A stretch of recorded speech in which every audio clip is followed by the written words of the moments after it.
tere taas kõik kanali jälgijad. Suvi on märkamatult mööda läinud, sügis on märkamatult mööda läinud, paadihooaeg on juba läbi. Et ei olnud kuidagi mahti suvel kaamerat kätte võtta. Aga nüüd on esimese jää käes ja täna lähen siis esimest korda proovima. Vaatame siis, kas jää juba kannab, et alustame kindlasti siis tuuraga jää katsumist nii-öelda. Et esimese hooga kohe puurima ei lähe, vaatame, kui paks see jää on. Et see aasta on siis maha saanud lumi, natukene segav faktor, et siis ei teki see jää nii kiiresti, aga ma eeldan, et siin on tegemist sellise väiksema lombiga nii-öelda, et siin on ikkagi juba selline korralikum gaas peal. Aga lähme siis kohe vaatame. No nii, vaatame, kui paks see jää siin on siis. No see kannab juba vabalt. Siin tekib tuuraga raskusi juba jää lõhkumisega.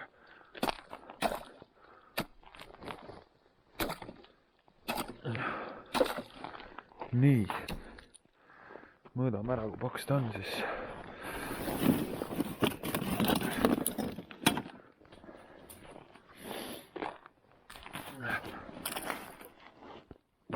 Kümme sentimeetrit. See on juba väga hea.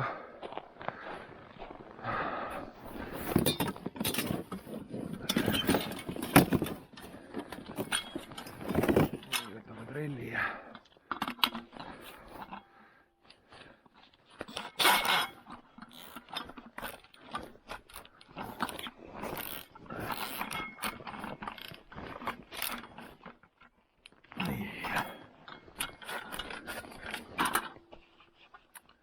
vaatame siis, hakkame täna siit jõe sellisest sügavast august seda ahvenat otsima.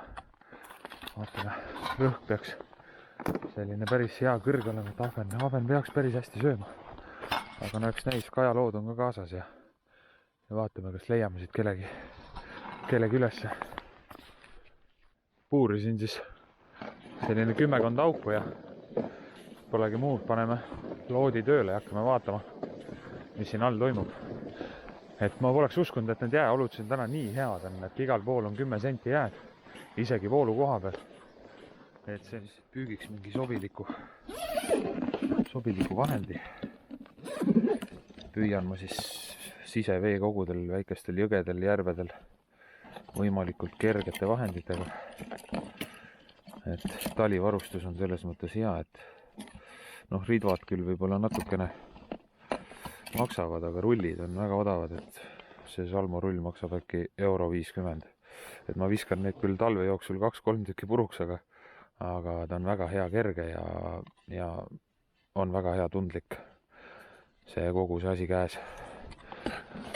Nii, aga võtame siis siit võib-olla alustuseks natuke suurema võigiga, võtame siit 3 sendise või 5 sendise võiklandi. Nii. Siin on mul siis karp on poroloniga kaetud nii alt kui ka siis siit ülevalt. Et need landid, eriti kui motokoeraga sõita ja üldse nad omavahel käivad siin karbis nii palju kokku, et värv tuleb väga ruttu maha. Et samamoodi on mul siis ka sikude karbile tehtud. Soovitan siis teile ka. Ja kindlasti rapala lantidel tuleks keeled üle liimida. Ma võtan alati pakendist välja ja panen siia keele alla 2 tilka liimi juurde. Et need keeled on väga õrnad ja kipuvad alt ära tulema. Aga proovime siis mõnda uut värvi, mis rapalal tuli, vaatame. Midagi sellist näiteks praegu.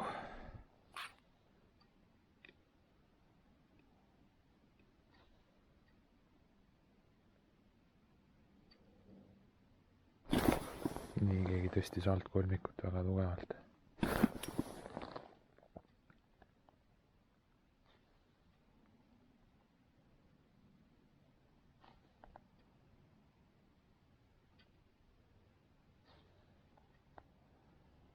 Aga nüüd see suur kala nagu kadus pildist ära. Vaatame kohe.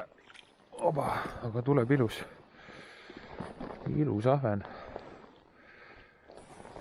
Selline paarisaja grammine kindlasti.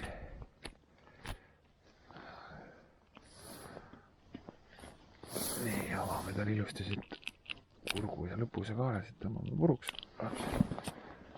Nii.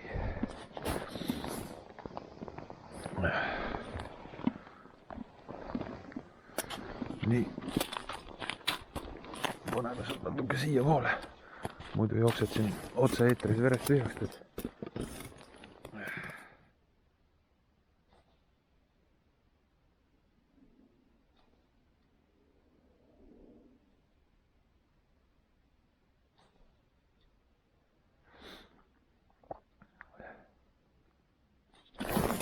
No nii, tuleb. Oba, ilus, ilus. Oh, see on juba üle 300 grammi. Kena. Kena ahven.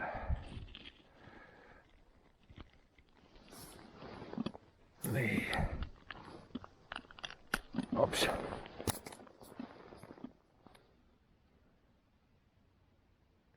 Nüüd on keegi jälle landi juures. Nuusutavad seal kaugelt võib-olla. Aha, ja nüüd kus vajutas raisk, tuleb ilus kala, oi, praad. Oba, turb hoopis. Ossar säde. See on ju selline, vaatad peaaegu kilone kala juba. Ja lant on täitsa suus, vaadake nüüd. No kena. Aga noh, turb on spordikala, et ei ole ma temast kunagi midagi süüa teinud, et ma tean, et tehakse kotlette ja kõike muud, aga noh, lihtsam on ahvenat püüda. Aga no see oli nüüd praegu päris kena üllatus, et ma tean, ma olen siin talv või kevadel fiidriga olen tabanud väga suuri turbasid. Siuksed, ma tean, siin on isegi siuksed 3 kilo tuurist saadud neid. Aga endal on kõige suurem 2 kilon olnud siit. Nii, aga laseme selle kala tagasi siis. Mine uju. Nii, ops. Aga see oli praegu väga äge. Turb on siis teadupärast väga tugev kala. Et sellepärast teda ka spordikalaks kutsutakse. Et teda on väga põnev püüda ja ta osutab väga suurt vastupanu. Ühesõnaga, minge siis kõik poodi ja ostke uusi rapala värve. Hinnad on muidugi väga mõnusad. Küsitakse nende eest mõnes kohas või noh, enamus kohtades ikka 7 eurot tükk. Nii, ja nüüd võttis langemise pealt kohe. Opsti. Ja jälle sükene mõnus, ilusas mõõdus ahven.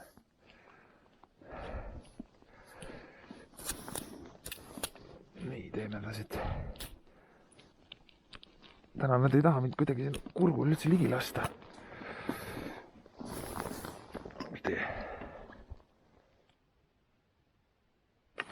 Nii tuleb. Tule. Ops, see on päris ilus. See on päris ilus. Kasutan ma siis musta tekniumi tamiili. Et eriti hea ongi siis see selliste sügavamate järvede peal, noh näiteks Peipsil püüdes on ta väga hea. Et kui sa seda tamiili lume peale lappad, et siis sa näed seda. Muidu nende läbipaistvatega on tükk tegu mõnikord, kui on veel tuuline ilm ka, siis jäädki seal mõnikord otsima seda tamiili. Et sellised punased ja mustad tamiilid on talvel hästi head.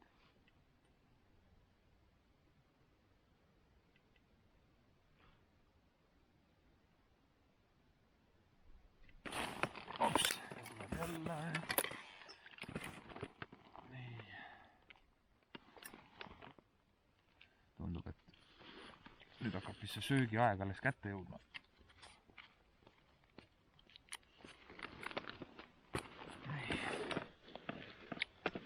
Aga täna plaan kaua olla ei ole, et püüame sellise mõnusa pannitäie ahvenaid ja vaid küll. Kui nüüd rääkida natuke sellest keelust, mis siin aset praegu leiab, et praegu on üle-eestiline keeld, jääle minna ei tohi, siis noh, nendele meestele, kellel on seljas ujuvad kombed, kaelas on naasklid, et nendele meestele minu meelest tehakse natuke liiga. aga ma loodan, et Päästeamet varsti selle keelu tühistab. Et see asi võiks ikkagi olla nagu tegelikult niimoodi reguleeritud, et ka südatalvel ei tohiks siis minna mingite vatijopedega jää peale. Juhtub ka südatalvel õnnetusi, et on allikakohad, siis muidugi Peipsil ja Pärnu lahel lööb neid pragusi sisse ja seal upub ka südatalvel väga palju inimesi. Et mul ise endal juhtus siis eelmisel talvel väga napilt pääsesin Peipsil vette kukkumisest, et üks jalg käis motokoera poolt juba vees ära. Sõitsin siis pikki pragu ja otsisin kohta, kus praost üle saab, aga prao kõrval oli siis veel teine pragu, mis oli ööga siis 3-4 senti oli jääd peale teinud. Ja siis ma motokoeraga sõitsin ja ma vajusin sealt läbi. Ja ma suutsin viimasel hetkel keerata, ajasin ennast sealt august välja, aga varustuse kelk käis vees ära, aga õnneks mitte midagi kaduma ei läinud ja pääsesin sellest olukorrast elusalt ja tervelt. Et kindlasti ma oleks sealt august välja roninud, et mul oli ujuv kombe seljas, naasklid olid kaelas, aga motokoer koos varustusega oleks sealt august niimoodi alla käinud, et neid asju ma tõenäoliselt enam kunagi näinud ei oleks. Või siis oleks õnnestunud kuidagi mingi tehnika abil sealt välja õngitseda, aga jah, et suur vesi on ka talvel väga ohtlik ja see esimest korda mulle ka õppetunni andis, et tuleb olla veel ettevaatlikum. Nii, panin siis otsa sellise EcoPro landi nimega Kilka 40, 4 sentimeetrine lant on. Vaatame, mis sellest arvatakse, et see on ka mul üsna hästi toimunud.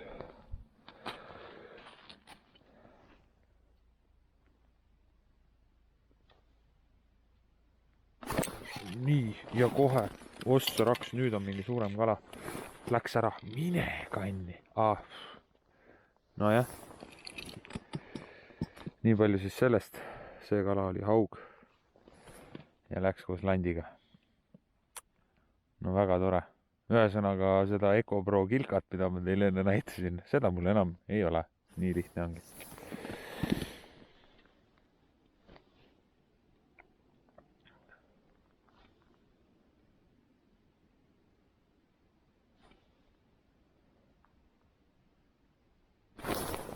Nii, nüüd tuleb mingi ilusam kala.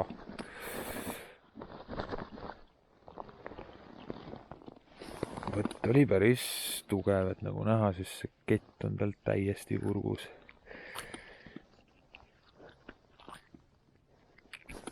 Napsti.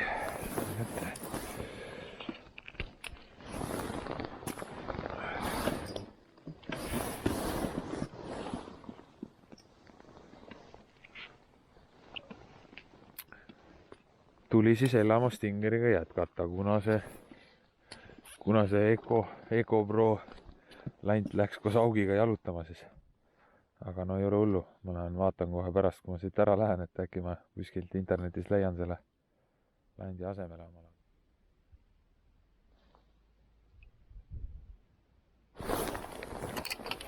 Ja tuleb praegu järjest. Aga pisike on see kala. Toome tooli siia poole, vaatame, mis siin juhtuma hakkab veel. Nagu näha, siin juba tegelikult vist hakkaks aitama ka. Paar ilusamat veel välja kiskuma ja mõned klõpsud. Ja tõmbame tänaseks vaikselt otsad kokku.